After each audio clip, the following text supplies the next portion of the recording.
अगर बिजली विभाग के कर्मचारी आपके घर आएँ और आपकी वीडियो बनाने लगें और फिर जो है वो आपकी एफआईआर लिख दें सेक्शन 135, 138 और 136 के अकॉर्डिंग, और फिर वो वहाँ आपको बुलाएं, तो उस कंडीशन में आम आदमी क्या करे?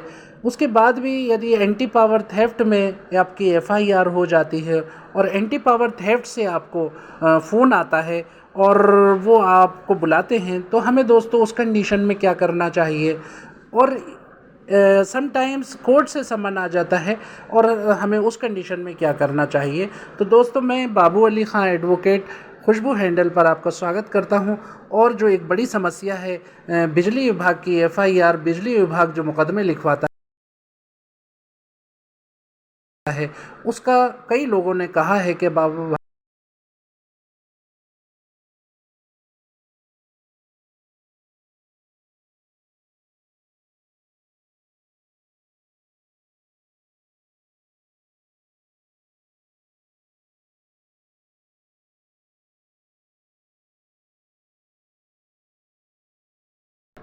दोस्तों, अगर आप इस तरह के और वीडियो चाहते हैं तो कमेंट बॉक्स में अपने सवाल हमें ज़रूर भेजें।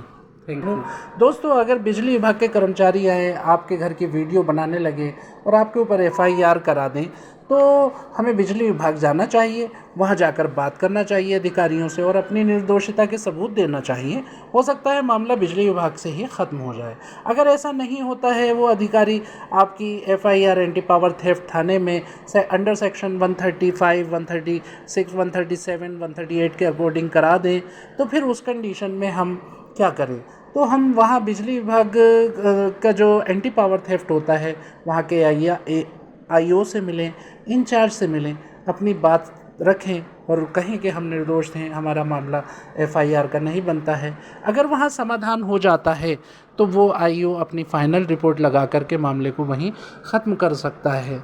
और अगर वो भी नहीं कर पाता है, वहाँ समाधान नहीं हो पाता है, तो वो चार्जशीट लगाकर कोर्ट भेज देते हैं। कोर्ट से समन आने पर भी हमें घबराने और परेशान होने की ज़रूरत नहीं है। हम वकील साहब के माध्यम से अपने कागज़, अपने दस्तावेज़ और अपने निर्दोषिता के सबूत हम जज साहब के सामने पेश कर सकते हैं। इसके अलावा एक रास्ता ये भी है कि हम वकील साहब से ये कहकर के मामले को वकील साहब ख़त्म कराइए, तो एक कन्फेस भी डाल सकते हैं, जिसमें अपने जुर्म का इकबाल करते हुए जज साहब कुछ रुपए का उसमें जुर्माना लगाते हैं और मामले को ख़त्म कर देते हैं। उस कंडीशन में ऐसा भी होता है कि अगर आप पैसे जमा नहीं करेंगे तो आपको सज़ा भी हो सकती है। इसलिए हमें जो भी जुर्माना जज साहब डालते हैं वो हमें फ़ौरन जमा कर देना चाहिए और मामला ख़त्म हो जाता है।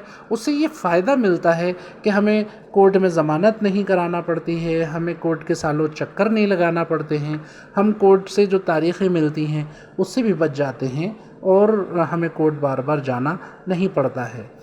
अगर जज साहब को ये समाधान होता है कि नहीं, इसको कन्फेस नहीं किया जा सकता, इसका ट्रायल चलना चाहिए, तो फिर हम अपने वकील साहब के माध्यम से जज साहब के सामने सारे सबूत रखते हैं।